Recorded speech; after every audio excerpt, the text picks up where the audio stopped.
Bismillahirrahmanirrahim.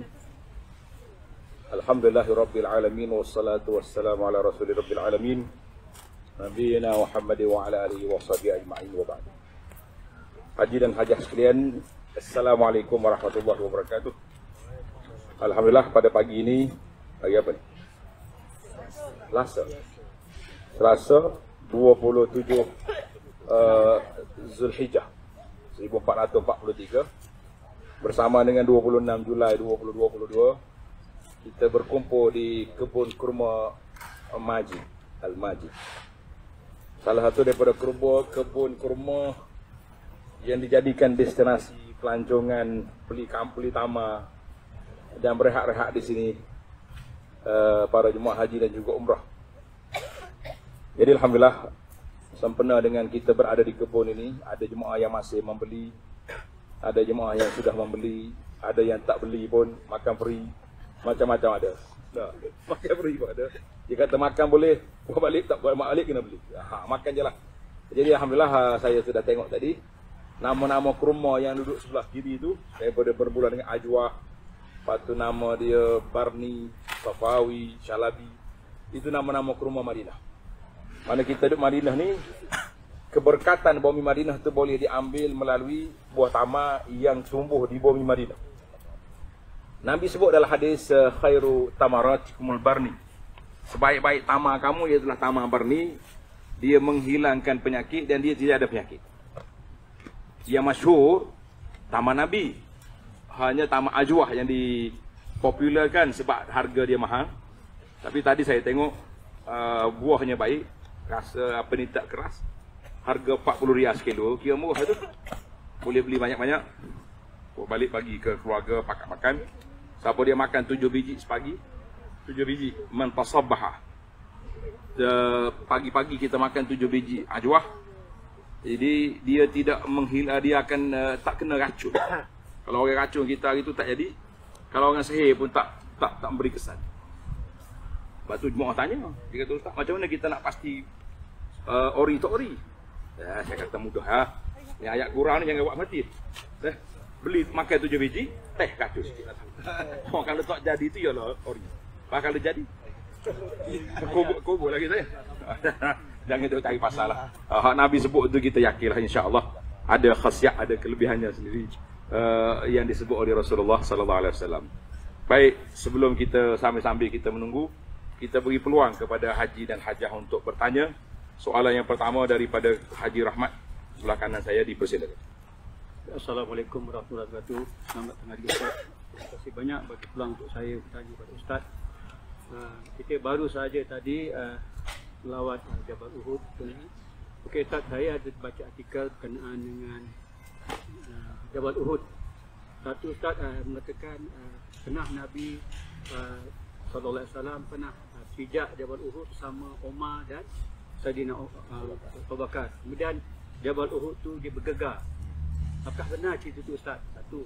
Yang kedua, Jabal Uhud juga Nabi kata bila kita melawat jenazah ataupun kita semayangkan jenazah, makna pahala kita sebesar Bukit Uhud. Apakah benar itu cerita itu ataupun macam mana Ustaz? Terima kasih kepada Tuan Haji Rahman telah menyambung balik cerita kita di Bukit Uhud yang tadi kita tak berani nak lama, takut panas, nanti ada yang tumbang pula kan. Kita bukan nak pergi syahid di Uhud dah. Orang mati syahid sudah pun syahid. Kita nak pergi ambil pengajaran. Jadi soalan pertama yang ditimbul tentang pernah Nabi SAW dan Abu Bakar naik atas Bukit Uhud. Tiba-tiba Uhud gerak. Happy sangat dia dengan kedatangan Nabi SAW. Nabi kata usbut Uhud, diam Uhud.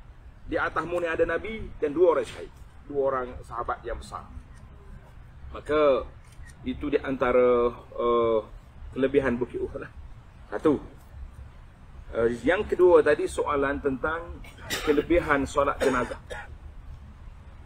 Nabi sebut sallallahu alaihi wasallam sebut man shalla ala janazah falahu qirat.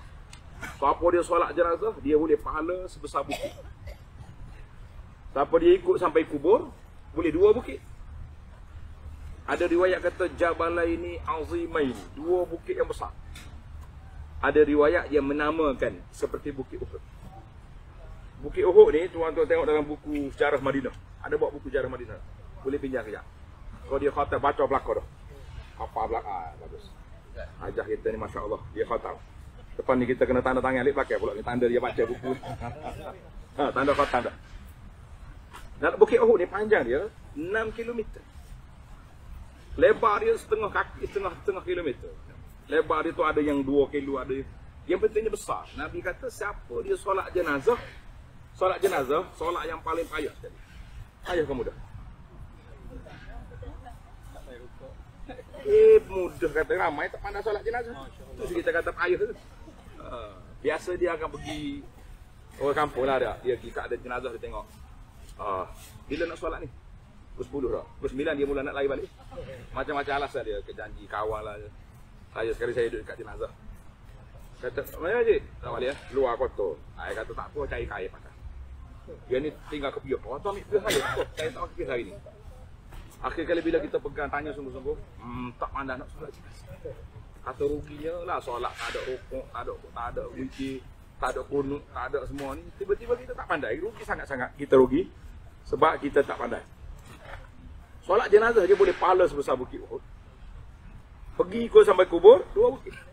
Kita sini payahlah kita nak pergi kubur. Kadang-kadang nak jauh kena keluar. Mayat keluar tu, berlari dia orang ke kubur tu. Laju. Sekarang ni pula katanya jenazah tidak lagi dikebumikan di perkuburan Baqi' untuk orang luar. Dia tanam dekat dengan Uhud. Kat perkuburan baru. Macam di Mekah juga, dia tak tanam lagi di Ma'la, dia tanam di Syara'i. Betul hadis tadi. Satu hari kita nak tengok bagaimana penghayatan sahabat dengan sunnah Nabi. Ibnu Umar ni seorang yang sangat kuat mengikut jejak langkah Nabi SAW. Sampaikan perkara biasa. Contohnya dalam perjalanan nak pergi Mekah, Nabi pernah singgah di tempat ini buang air. Ibnu Umar sampai di tempat itu dia berhenti unta dia pergi buang air sikit. Sebab dia nak ikut jejak Nabi. Bila dia dengar hadis kelebihan ikut jenazah sampai kubur ni, satu lagi bukit dapat, dia tak puas hati. Dia hantar seorang sahabat dia pergi jumpa Aisyah. Pergi tanya Aisyah, Ummul Mukminin, betulkah hadis ni? Masa duk tunggu tu, tengok dia punya reaksi sahabat. Masa duk tunggu tu, dia duk pegang batu. Kan pasir dulu masjid tu, ada pasir batu. Dia bukan ada kapet. Pegang batu, menunjukkan dia tu resah lah. Tiba-tiba sahabat yang pergi tanya Aisyah balik, dia kata Ibnu Umar, sahih, hadis betul. Siapa dia solat, ikut kubur, dapat 2. Ibnu Umar campak dia punya batu, campak, dia kata laqad fatatna qararid. Berapa banyak bukit-bukit pahala kita telah kehilangan sebab tak ikut ke kubur. Jadi rugi tuan-tuan. Satu lagi hadis Uhud. Tadi saya sebut Nabi pernah bagi tahu pada sahabat, la tasubbu ashab. Jangan maki sahabat aku. Lau anfaqa ahadukum mithla Uhudin sahabat. Kalau kamu beri nafkah seperti Bukit Uhud emas. Sahabat Bukit Uhud 6 km panjang emas. Tak sama dengan sahabat aku yang susah di awal Islam dulu. Sedekah cukup gandu ataupun setengah cukup. Tiba-tiba mari satu kumpulan Syiah nama dia sekarang ni. Main-main dia kutuk sahabat. Kita pun nak kawan juga dengan dia, nak takrib. Kita kata tak payah. Habis soalan yang pertama. Dipersilakan Tuan Haji Mazlan untuk meneruskan soalan.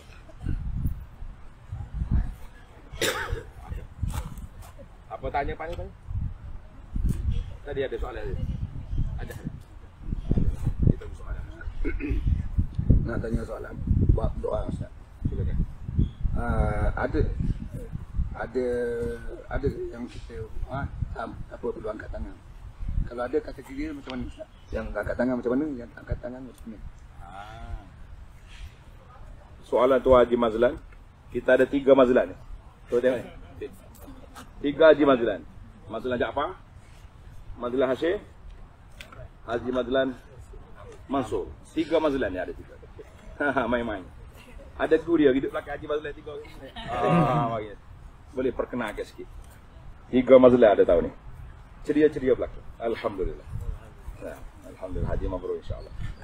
Haji Mazlan tanya, doa ni mesti ke kita angkat tangan dan ada tempat tak angkat tangan. Yang pertama sekali doa bila dalam solat semuanya tidak angkat tangan kecuali waktu kunut. Waktu kunut ya, ataupun istisqa. Adapun lain-lain tempat, terpulanglah kita nak angkat tangan ke tak angkat. Boleh ya kita angkat tangan. Hadis tentang angkat tangan dalam berdoa ni, seorang tokoh ulama nama dia Imam Suyuti. Dia kumpul sebuah kitab nama dia Fadlul Wi'a fi ahadisi raf'il yadaini fi du'a. Nama kitab Fadlul Wi'a, mana memecahkan bekas, mengumpulkan hadis 80 hadis yang menyebut tentang angkat tangan ketika berdoa. Cuma bagaimana cara? Ada kala kita gini, dia panggil doa biasa ni macam ni. Setiap kaf macam orang minta ni orang gini minta kan. Orang tak dia pakcik minta dekah ni. Tak. Kecuali dia duduk. Maka itu yang pertama kita minta je. Tapi dalam keadaan yang terdesak sangat-sangat, seperti waktu peperangan, waktu minta hujan terdesak, Nabi kita angkat tangan sampai jatuh dia punya ridak. Tinggi angkat. Nampak putih ketiak dia. Itu dia panggil waktulah. Kita pun tengoklah kalau kita terdesak sangat, kena zalim ke orang, kena apa, ya Allah, ya boleh kita angkat tangan tinggi. Tapi kalau doa biasa ni, kita angkat tangan gini je. Tapi dalam solat kita tak angkat tangan kecuali sewaktu istisqa, minta hujan ataupun kunut. Wallahu a'lam. Baik, seterusnya soalan ni. Ajak tadi ada soalan. Tak dengar?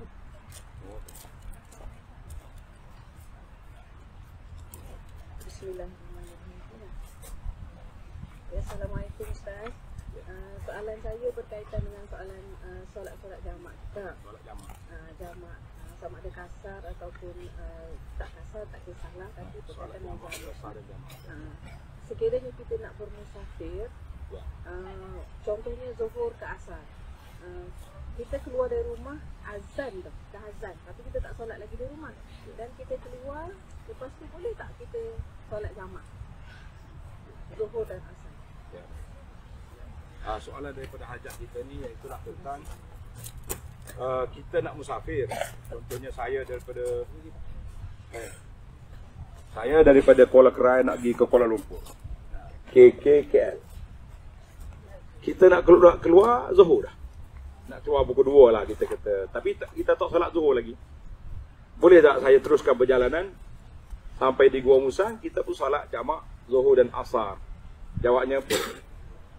Dia tidak jadi halangan untuk kita jamak walaupun kita dah masuk waktu baru kita keluar. Yang pentingnya jangan solat di rumah. Kalau solat ada zuhur di rumah, tunggu masuk waktu asar nanti, barulah kita qasar. Tapi maknanya kita jangan solat dulu. Pergi dulu baru kita jamak. Itu cerita dia. Baik, soalan seterusnya silakan. Kalau tak ada kita nak tanya. Apa tadi Ustaz yang jamak tadi tu, kasar boleh tak? Yang zuhur tu. Sebab kita dah ada pada rumah zuhur dah. Boleh, kita qasar. Kita qasar dengan jamak dua-dua sekali setelah kita keluar daripada daerah kita. Setelah keluar daripada kawasan kita. Sebab zuhur tu dia panggil waktu muwassa'. Waktu dia luas, sampai ke asar tu waktu zuhur lagi. Baik, cuma sedikit kekeliruan yang timbulnya tentang berapa hari kita nak qasar. Itu timbul. Biasa orang ni bila pergi ke rumah anak dia, ke makcik-makcik ni, pakcik, haji, hajah, bila sampai rumah anak dia, 3 hari pertama tu dia qasar dulu. Hari keempat baru dia break. Itu salah. Kalau kita pergi, kita dah tahu hari kita nak berhenti berapa hari di tempat kita, kita boleh qasar dalam perjalanan saja. Contohnya saya nak pergi rumah anak saya ni seminggu, 10 hari, sebulan. Dalam perjalanan yang kita qasar dengan jamak, bila sampai di rumah anak tu break. Tak ada. Sampai tu dia jadi orang mukim dah situ. Jadi kita kembali kepada hukum asal. Jadi tak boleh nak jamak lah. Ada setengah orang ni dia curi. Anak dia duduk dia Kuala Lumpur, Melaka, Johor. Dia buat 2 hari setempat. Boleh lah lagi. Dia panggil, dia kena pandai juga belajar pekoh ni pun. Baik. Ada lagi soalan? Kalau tak ada nak tanya ni. Ya. Jamak pada hari Jumaat macam mana perjalanan? Jawab jamak hari Jumaat, alhamdulillah. Ini soalan yang baik. Kita nak musafir hari Jumaat. Kalau mengikut dalam kitab fiqh mazhab Syafi'i, dia kata kita kena keluar rumah sebelum subuh. Sebelum subuh kena keluar dah, walaupun kita nak musafir pukul 11 contohnya 12. Jadi alhamdulillah saya tengok ada lagi pandangan lain yang mengatakan selagi tidak azan Jumaat kita boleh keluar. Maknanya kita keluar pukul 12 ke. Orang tak azan lagi Zuhur, tak azan lagi waktu Jumaat, maka ketika itu kita dibenarkan untuk kita keluar. Dan kalau kita sempat solat Jumaat di tengah jalan, alhamdulillah. Tapi kalau kita naik flight pukul 12.30 flight terbang pukul 1, siapa dia pilot mana nak tunggu pula? Nah, kalau tidak pilot dulu baca khutbah, kita semaya Jumaat atas kapal terbang, boleh je. Tapi alhamdulillah lah saya pilih pandangan yang kedua ni sesuai dengan suasana kita sekarang. Kapal terbang kita tak boleh beli tiket kita sendiri, sama ada pukul 12 ataupun pukul 6 petang. Jadi masa dah tak cukup. Jadi itu bolehlah, insya-Allah. Semalam juga ada soalan tentang boleh tak kita jamak Zuhur dengan Jumaat dengan Asar. Jadi mengikut dalam fiqh mazhab Syafi'i dibenarkan. Sebab Jumaat itu dianggap sebagai ganti daripada Zuhur. Jumaat dianggap ganti daripada Zuhur. Tamat dulu soalan. Silakan lagi. Bagi air. Ya. Saya pernah dengar solat jenazah ni bukan macam solat sunat biasa. Jadi kalau kita tak berwuduk pun kalau boleh. Betul tak? Ada pandangan sedemikian, tapi oleh kerana ramai majoriti yang mengatakan solat jenazah itu solat, jadi kita kekalah dengan berwuduk dia. Pandangan yang adalah, kalau nak kira pandangan tu banyakkan benda yang pekoh ni ada khilaf saja. Tapi kita pilih khilaf yang terbaik. Silakanlah. Yang jadi masalahnya perempuan, orang muslimat kita ni jarang solat jenazah. Kat sini solat tak masjid? Banyaklah, pikul pun banyak dah, Bukit Uhud dapat. Tapi kalau balik nak solat ke tak? Kenapa tak solat? Bukan soal ikut jenazah, setengah-setengah tu dia solat di rumah. Tak, di rumah dia selfie apa dia tu. Dia ambil gambar tu email maya jenazah tu dia tak solat. Ini satu kerugian. Jadi kita kena kempen sekarang ni hajah meraih pahala Bukit Uhud solat jenazah. Insya-Allah sekejap lagi saya akan postkan pengisytiharan solat jenazah di masjid. As-salatu 'alal mayyit itu seorang. Kalau salatu 'alal amwat mana ramai. Biasanya masjid kita ni jarang yang seorang. As-salatu 'alal mayyit rahimakumullah, mana itu jenazah seorang. Kalau jenazah ramai, as-salatu 'alal amwat. Kalau ada kanak-kanak dia tambah wal atfal. Ada atfal tu maknanya kanak-kanak. Jadi kanak-kanak ni kita kena doa untuk kanak-kanak, untuk ayah dia lah. Allahumma ja'alhu faratan li abawayhi. Ya Allah, jadikan budak ni, kematian dia ni menjadi aset, pahala kepada dua ibu bapa dia. Sebab dia tak ada dosa apa, budak kan. Jadi doa-doa tu saya akan postkan kepada jemaah dalam perisai Muslim. Itu doa boleh ambil dalam tu, insya-Allah. Cuma macam mana kita nak budayakan supaya masyarakat kita ni yang muslimat solat jenazah, pergilah ke masjid. Yang tak boleh perginya isteri dia je, isteri arwah tu. Balu je tak boleh pergi. Orang lain, anak-anak dia boleh pergi, tapi dia pergi tunggu kat kubur ya. Tunggu nak letak bunga ya atas kubur. Jadi kita kata ayah dia bukan tunggu bunga, ayah dia tunggu doa. Baik. Silakan soalan seterusnya. Perang Uhud dan Khandaq boleh tak? Takut dekat Madinah ni kan. Yang Uhud tadi kita pergi Uhud, kenampaklah.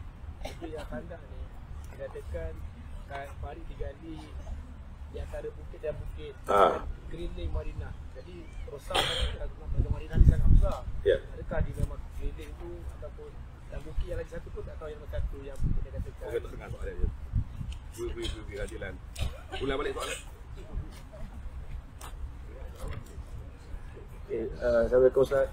Berkenaan peperangan di bumi Madinah ni, kita ada dua peperangan yang besar. Satu peperangan Uhud dan lagi satu adalah peperangan Khandaq. Kita tadi melawat Bukit Uhud dan kita nampak dia punya medan peperangan di mana pasukan pemanah dan di mana kawasan sahabat-sahabat Haji Sa'id. Tapi yang dikatakan perang Khandaq tu, dikatakan Farid tu digali mengelilingi Madinah dan antaranya juga diselang-selikan dengan bukit. Dan dikatakan itu Farid ni keliling Madinah. Jadi kalau kita tengok sekarang Madinah ni sangat besar. Jadi adakah sebesar itu yang korek ataupun bagaimana Ustaz? Dan bukit mana yang terlibat dalam peperangan tu? Terima kasih. Baik.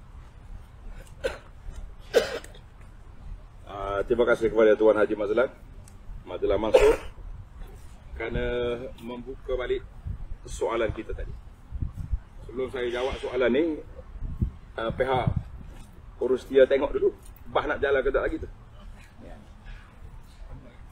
Yang pertama, tadi kita pergi ke Uhud. Anda sebut tadi Nabi kita berhenti satu tempat nama dia Mustarah. Mustarah tu ada masjid kecil sebelum sampai ke Uhud. Dekat ya, tak jauh, nampak pun di Bukit Uhud tadi. Cuma terlindur di balik bangunan. Nabi berhenti, dia semak tentera. Kanak-kanak yang belum balik, dia hantar balik. Orang-orang yang bukan Islam, Nabi suruh balik. Nahnu la nasta'in bil musyrik ala musyrik. Kami tak akan minta bantuan kafir dengan kafir untuk lawan kafir. Selesai itu. Di tepi masjid itu, nama dia Masjid Ajimmatus Syaikhain. Ajimmatus Syaikhain. Di situlah tempat bermulanya parit. Haji Mazlan tengok dalam buku ni, buku Madinah ni, muka surat 222. Muka surat 22. Parit itu bermula daripada Ajimmatus Syaikhain ni. Dia pergi ke Jabal Silah. Mana Jabal Silah? Masjid 7 yang kita tunjuk. Masjid 7 tu. Di situ je parit. Dalam ukuran yang dibuat oleh Syekh Muhammad Bas Syamil, dia kata lebih kurang 5,000 hasta saja parit. 2.7 km. Dia gali dengan cangkul. Digali dengan cangkul. Proses dia hanya di antara 5-6 hari je dia punya kerja dia tu. Itu yang timbul cerita batu besar terhalang waktu Nabi duduk atas Jabal Rayah tu. Tengok dia orang gali parit tu ada batu besar. Ketuk tak pecah. Patah dia punya cangkul. Orang pergi report ke Nabi SAW. Dia kata, ya Rasulullah, patah habis cangkul ni. Nabi turun daripada kemah dia di Jabal Raya, di dekat raya bukit tu. Turun. Nabi kita ketuk 3 kali. Paum yang pertama tu kata terpancar cahaya keluar ke arah Yaman. Nabi kata Yaman akan jatuh. Paum ke Syam. Dia kata Syam akan jatuh. Jadi dia pergi ke arah Parsi jatuh. Itu yang orang munafik main-main. Muhammad cakap Rom lah, Parsi lah, nak keluar pergi buang air pun takut malam-malam ni. Itu orang geng munafik. Itu di antara mukjizat. Satu lagi mukjizat yang berlaku juga di masa perperangan Khandaq itu, makanan tak ada. Sahabat-sahabat dah mulai ikat batu di perut supaya kuat nak kerja ni. Ikat batu. Sahabat ni mari report Nabi Rasulullah apa? Nabi tengok akak batu, 2 batu diikat sini. Mu 1 aku 2 dah. Seorang sahabat nama Jabir bin Abdullah, Jabir radhiyallahu anhu, dia balik rumah dia, pergi tengok apa yang ada di rumah. Dia tengok, ada anak kambing seekor. Dia pun bismillah dia sembelih. Ada gandum sikit, ambil isteri dia buat roti. Isteri dia pesan, Jabir, engkau pergi panggil Rasulullah sallallahu alaihi wasallam bersama beberapa orang sahabat je padang anak kambing ni. Pok kita apa? Malam baru ni 2 ekor kambing. Habis ke tak habis? Habis. 2 ekor kambing apa ratus orang? Orang Arab ni seekor kambing tu berapa 10 orang, 10 orang tak apa makan. Dia kata Jabir, kau pergi bisik dengan Nabi sallallahu alaihi wasallam, ajak beberapa orang mari makan. Bila Jabir bagi tahu, Rasulullah sallallahu alaihi wasallam terus isytihar. Para sahabat semua, tentera 1,000 orang kali pagi. Jabir ajak pergi rumah dia. Jabir dengar macam dia lari balik cepat. Pucak dia. Isteri dia tanya, "Kenapa bang?" Dia kata malu kita hari ni. Nabi panggil semua. Tentera 1,000 orang semua mari makan kambing. Agak-agak kalau muslimat kita ni kena marah dah. Kau cakap apa ni Pak Imam? Apa tak pandai cakap ni. Tapi isteri Jabir, Ummu Jabir ni radhiyallahu anha, sahabat yang cerdik. Dia tanya, "Bang, awak panggil ke Nabi panggil?" Itu soalan. Jabir kata, "Aku bisik dengan dia. Dia panggil." Kata isteri dia, "Kalau Nabi yang panggil, aman Nabi, kita beriman dengan dia, apa yang kita takut? Yang besar lagi pun kita boleh percaya, kau dah nak makan." Maka Nabi kata, "Jabir, kalau dah masak, jangan usik. Biar aku je hidang." Itu mukjizat lah. Maka Nabi kita bagi hidangan, 10 orang masuk makan tak habis. Last kali Nabi kata Jabir, makan yang ada lagi tu memakan keluargamu dan bagi jiran-jiran. Itu dipanggil di antara mukjizat yang berlaku sewaktu peperangan Ahzab. Jadi bukanlah satu Madinah ni Haji Fazlan. 2.7 km je jarak dia. Yang parit tu memang tak adalah daripada saya mari tahun 82. Anda ingatlah sejarah saya mari 82. Yang awal lagi saya mari tahun 66 lagi. Masa tu kita pun tak tahu apa, pakai handphone lagi. Jadi diceritakanlah. Jadi tahun 82 mari tu memang parit dah tak ada. Saya tanya Syekh Madinah, dia kata hadha huwa tariq, jalan tu. Jalan nak pergi ke Sabah Masjid tu, dia kata jalan tu di antara yang berlakunya parit. Jadi para jemaah sekalian, alhamdulillah. Tadi bila kalau lepas nak jalan, bagi tahu. Jalan. Abah ditunggu lagu ni. Kita nak tahu. Berapa minit lagi? Jadi Nabi SAW bila sampai di Quba, tadi kita tak nak cerita, Quba dah jadi padang jarak dah. Mana? Tak tahu apa. Dulu tempat yang kita parking bas tadi, sebelah dia kosong tu, ada muzium. Cantik sekali. Nanti anda share gambar yang saya rakam dalam muzium situ. Lepas tu mari pokok, cakap buah pokok, ini pokok pun tak ada juga, cakap di sini kita, alhamdulillah. Maka Nabi SAW berjalan. Kalau tak lorak kita sorok dengan Datuk ni. Datuk tahu orang paling lama sekali dalam sejarah haji. Tak apa, mari gaduh dengan Baik, Nabi SAW bila sampai di Quba, bila awal Rabiul Awal, ya, Rabiul Awal, sampai itu hari Senin. Hari Senin. Rasulullah SAW duduk di rumah Kalthum Ibnul Hadam, nama laki-laki itu. Tepi yang tempat kita duduk tadi, yang solat tadi. Itu di antara tanda tempat asal masjid. Orang Muslim tak nampak ni. Koyak betul ni.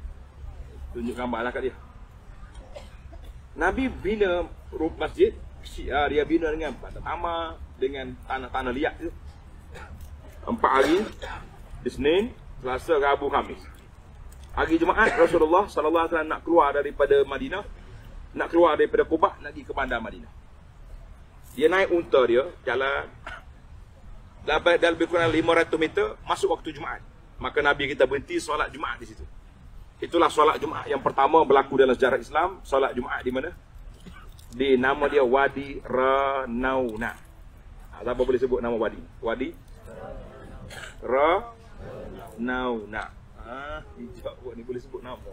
Macam Bukit Mekah tu, bukit apa? Bukit Qu'ai Qi'an. Sebab apa nama Qu'ai Qi'an? Kokak belaga pedang. Baiklah. Dekat Wadi Rana solat Jumaat. Kemudian ditunggu oleh para sahabat. Ada yang kata, yang duk nasyid lagu Tala'al badru alaina. Apa solat tidak? Tak boleh boleh. Kita wis lagu. Tak. Jangan habis pun cakap nak juga pula. Jadi sahabat-sahabat ni tunggu tepi jalan, duk ambil tarik tali unta Nabi. Halo ma'ilaina, ya Rasulullah. Jemput rumah saya, kita bagi perlindungan, kita bagi rumah. Nabi kata da'uha fa innaha ma'murah. Tinggalkan unta aku kerana unta ni diberi arahan. Unta sudah dapat GPS, nak tak di mana Nabi sallallahu alaihi wasallam. Dia gambar GPS ni baru buat sekarang. Zaman Nabi ada GPS dah. Unta tekuk panjang tu, gini bergerak jari. Sampai dekat masjid yang sekarang, Raudhah tu, dia duduk, belum sempat Nabi turun, unta naik balik. Dia pusing sekali lagi. Nak pastikan dia punya location. Tepat hak Nabi kita ajar. Nabi kata da'uha fa innaha ma'mur. Biarkan unta aku berjalan, dia sudah menerima arahan daripada Allah. Alhamdulillah para jemaah sekalian, itu mukjizat. Bila Nabi duduk situ, kepunyaan 2 tanah ni tempat duduk jemaah kurma. Kepunyaan 2 anak yatim. Maka Nabi kita sallallahu alaihi wasallam minta nak beli tanah. Walaupun dia orang nak sedekah ya, Nabi kata kena beli. Sebab ini di antara pengalaman lah. Mana kalau kita nak buat masjid ke, buat masjid tahfiz ke, buat pondok ke, orang nak bagi sedekah saja, mesti kena ada hitam putih. Begitu kan nama tanah. Ataupun kita beli. Tengok Nabi ajar sunnah. Nabi kata, tak, aku bayar. Tak mau ungkit nanti. Masa kita tak maju, orang terima, tapi kalau kita dah besar, orang ungkit macam-macam anak cucu mari kan. Kan? Itu sunnah. Maka Nabi buat rumah, buat masjid, kemudian dia duduk di rumah Abu Ayyub Ansari. Tapi Nabi SAW sentiasa datang ke Masjid Quba pada hari Sabtu, hari Khamis dia datang. Ada kala dia berjalan kaki, ada waktu dia naik kenderaan. Maka Nabi kita bersabda, man tatahhara fi baitihi, siapa dia bersuci di rumah dia, ambil wuduk di rumah, niat nak pergi mana? Nak pergi ke Quba. Solat di Quba, dia boleh pahala sekali umrah. Jadi hari ni kita boleh pahala umrah. Nak lagi umrah ke tak nak dah? Nak? Malam nanti naik bah hijau tu, dekat masjid. 5 riyal je, bah hijau tu dia hantar sini, solat balik pula. Boleh je. Oh, kalau nak naik bah tak ada atap sudah lagi. Dia pusing satu pandang Madinah ni dia pusing. 80 riyal seorang tak je. Pak dia puas hati. Pakai negara atas tu je kita. Jadi kita kena datang lah. Walaupun beratus kali datang ke Madinah ni, jangan malas. Dia kata, aku 10 kali dah mari Madinah. Jangan sombong.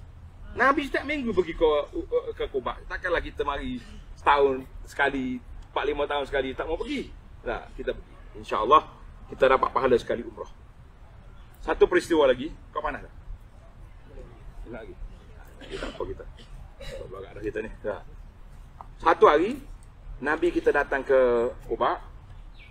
Dekat dengan Quba tu ada satu telaga, nama dia Bi'ru Aris. Telaga ni tempat Nabi kita dia rendah ya. Nabi kita duduk gini, dia boleh letak kaki dalam. Seorang sahabat nama dia Abu Musa al-Asy'ari radhiyallahu anhu, dia kata aku nak jadi jaga Nabi. Nabi tak lantik pun, dia nak jadi jaga. Nabi masuk dalam pagar tempat telaga tu, Abu Musa mari tunggu kat pintu. Tak apa nak masuk, minta izin. Apa dia lah orang bertuah gini. Tiba-tiba Abu Bakar datang. Minta izin nak masuk. Tunggu sekejap. Rasulullah sallallahu alaihi wasallam. Abu Bakar nak masuk. Nabi kata izan lahu wa abshirhu bil jannah. Allahu akbar. Beri dia izin dia masuk. Bagi tahu dia ni ahli syurga. Suka. Abu Musa kata siapalah orang bertuah yang kedua datang. Yang kedua Sayyidina Umar datang. Masya-Allah. Abu Bakar masuk. Nabi letak di sebelah dia. Kat telit telaga tu. Nabi duduk ni, Abu Bakar duduk. Mari Umar masuk. Sama juga. Izan lahu wa abshir bil jannah. Beritahu dia ahli syurga. Dia masuk duduk sebelah Nabi sallallahu alaihi wasallam. Hai, Abu Musa kata siapa pula orang bertuah hari ni? Rupa-rupanya Sayyidina Uthman datang. Uthman minta izin nak masuk. Nabi kata izin ke dia masuk. Beritahu dia ahli syurga dengan sebab musibah yang akan menimpa dia. Uthman bila dengar, terus dia jawab, Allahul Musta'an. Kata. Ini satu sunnah. Bila kita dengar peristiwa yang tak baik akan berlaku, kita kata Allahul Musta'an. Ingat tu? Kita tanya tak ingat pula. Apa kata? Kalau dah berlaku, baru kita kata Inna lillah wa inna ilaihi raji'un. Mana belum berlaku, Allahul Musta'an.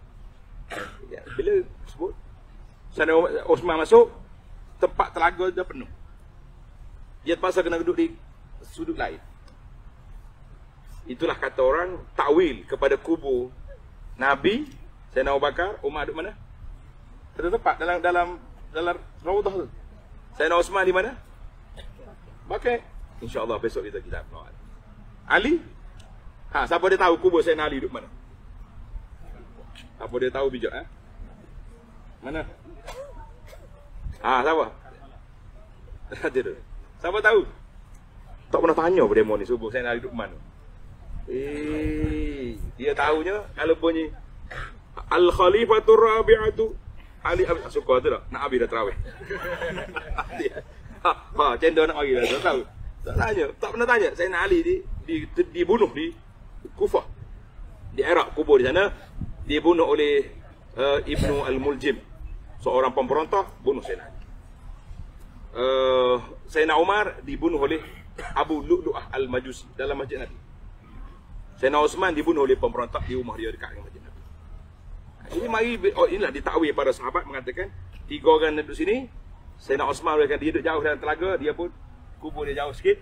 Ali tak mari hari itu tak ada di sini Madinah. Uthman 6 tahun dia merintah jadi khalifah. Cok mohon Nabi, cincin Nabi jatuh dalam telaga. Telaga di Kuba. Telaga Aris. Dia minta orang Madinah ni timba telaga. Keringkan. Nak cari cincin tak jumpa. Ketika itulah Osman teringat apa yang Nabi kata. I'zan lahu, beritahu dia masuk, izin masuk. Dia ni ahli syurga dengan sebab musibah yang akan menimpa dia. Jadi selepas daripada peristiwa hilang cincin itulah mulanya berlakunya pemberontakan sehinggalah terbunuh Sayyidina Osman ketika sedang membaca Quran. Radhiyallahu anhu. Jadi setakat itu dululah. InsyaAllah kita sambung lagi cerita-cerita kita dalam siri kuliah akan datang. Oleh kerana bah kita sudah bersedia untuk pulang. Kita juga sudah beli watamah dah. Kau tak beli? Beli? Alhamdulillah. Kau tak beli makan. Selagi duduk sini boleh makan free. Nak balik kena beli. Assalamualaikum warahmatullahi wabarakatuh. Subhanakallah hamdika. Asyhadu an la ilaha illa anta astaghfiruka wa atubu ilaik.